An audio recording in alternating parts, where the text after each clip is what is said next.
Hi guys! Welcome back to another vlog discussion for today. Kung saan tatalakayan naman natin this time is the genres of literature. So, question ko lang guys when asking yourselves about the description of literature, ano yung mga pumapasok sa isipan nyo? So, commonly, it would be about storybooks, fantasies, sci-fi novels, personal poems, at kung ano na pa mahiwagang klase ng sulatin na nag-undergo to the artistic aspect of literature. So ibig sabihin, may iba pang klase ng literatura. Yes, mga kapatid, meron po. So, magandang halimbawa niyan is yung mga textbooks, journal writings, research papers, at iba pa. At iba pang nagbibigay formal na impormasyon na nagsisilbing karagdagan for library of knowledge. So, next slide.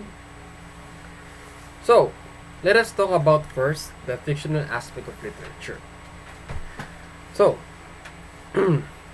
creative literary works commonly start from short stories with a basic plot.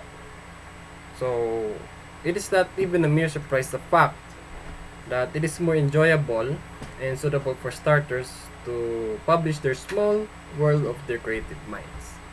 So later on, dedication and passion would write longer stories that will lead to what we call the novel writings. This comprises of subplots and various chapters that could also take up into book series as long as the writers want it to be. So example nga dyan yung basic plot, yung mga short stories, ito nga, Little Red Riding Hood, na alam naman ng karamihan sa mga nagbabasa, lalo ng mga bata. So, one of the good examples naman sa book series, chapters, and subplots is yung Harry Potter. It consists, currently, meron na siyang 8 books, if I'm not mistaken. So, ganun kahaba ang ginagawa ng mga authors, lalo ng mga biyasa na. So, next slide. So, aside from prose, formal casual writings, let us also take a deeper look on a poetic writings that were famously known to its use of figures of speech and highfalutin words. It can be seen from short personal poems to grandiose fiction in verse, similar to novels. In addition, writers have the ability to be mindful and abstract that will entertain its reader to further understand and analyze the metaphorical basis of their writings. So, ito nga yung paggawa ng mga poems, yung mga paggamit ng mga magagandang salita, mga babulaklak, kumbaga, highfalutin.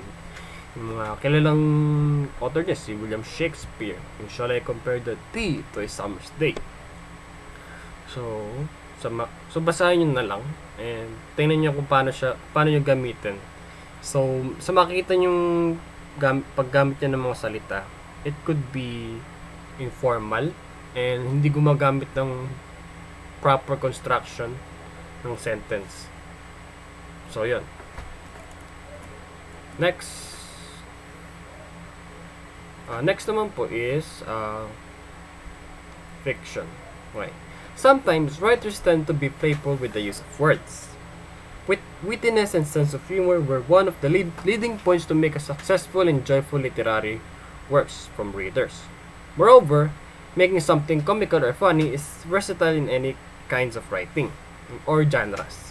Although we know that it is based on being ridiculing weirdness, one cannot deny the fact that sci-fi genre is somewhat exceptional even it is based on something out of this world. So, since it mainly focuses on our wildest futuristic perceptions of advanced race and alien robots, including also scientific experiments that went wrong, from finding a possible cure for humanity, and even the classical intergalactic space wars that were still prevalent nowadays in pop cultures. Just like yung recent film ng Star Wars and parang Star Trek din, no? So pagdating sa mga sci-fi fiction, di natin pwede makalimutan ang Ridley Scott. Mga gawa ni Ridley Scott na Alien franchise. Ayan, big fan nga pala. And yung iconic na palabas ni Arnold Schwarzenegger na The Terminator, na kung saan yung may nagpadalang robot para patayin yung nanay ng rebellion na kumakalaban sa Skynet in the future. So, next is fantasy. If we were to further talk about the madness and absurdity kind of genre, then fantasy would be the type for that, since it has these subgenres of its own that ranges from an innocent fable filled with lessons in its animal-as characters to the popular mythologies that are seemingly various from different cultures with their own version of gods and goddesses. The difference of this from sci-fi is that it exceeds beyond the comprehensible perceptions and practical explanations, in a sense that it usually resides with the theological manner and its being supernatural in nature. So ito ang example, the ant and the grasshopper, kung saan in the reality is di naman talaga nagsalita mga hayop. But, considering the fact na ito'y pambata, well, we can bend that. Lalo na sa mga writers, you know. And, ito, alam ko ang naging lesson ng ant and the grasshopper is something about, ano ata yun? Wag, it's something says about maging alerto, o kaya maging mapagkumbaba, be helpful.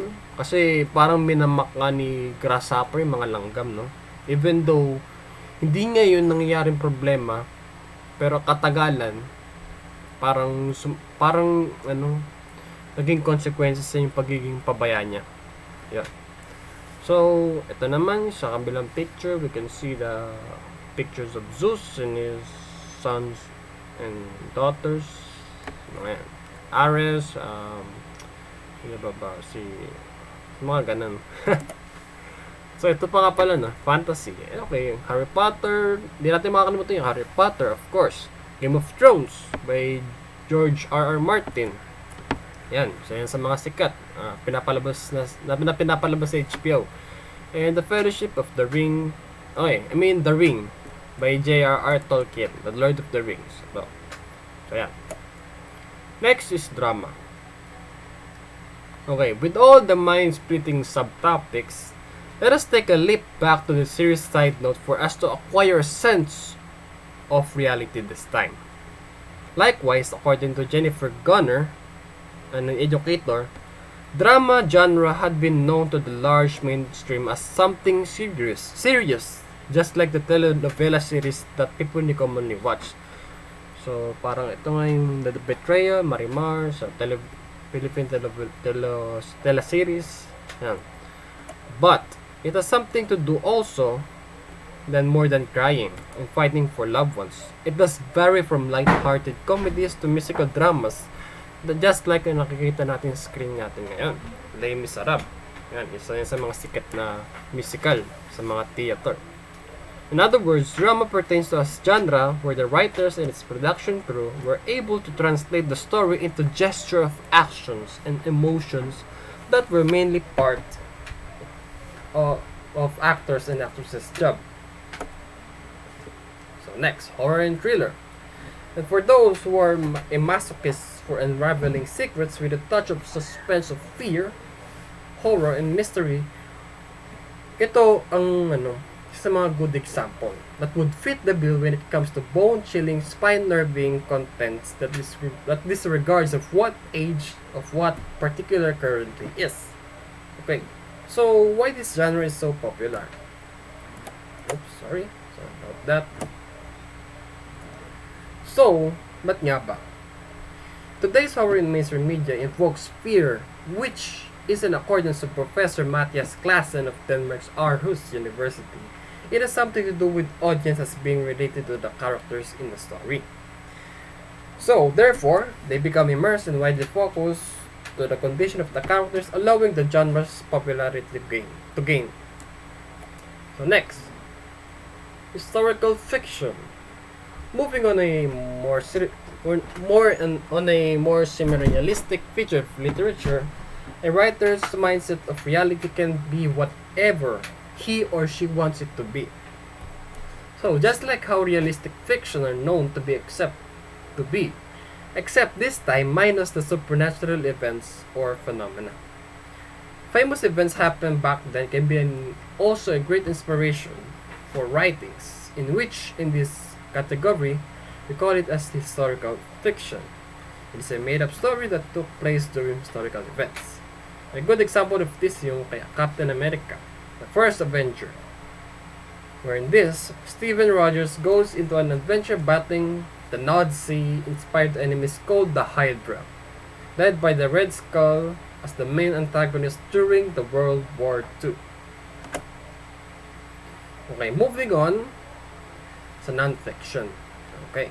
With all that said, we are finally into the realistic aspect of literature as we have proceeded further in our topic. Creative writings can also revolve around what was already existing. Hence, narrative nonfiction is a good example. Tulad nga ng gawa ni Mimi Schwartz, Coronation of Poppy, kung saan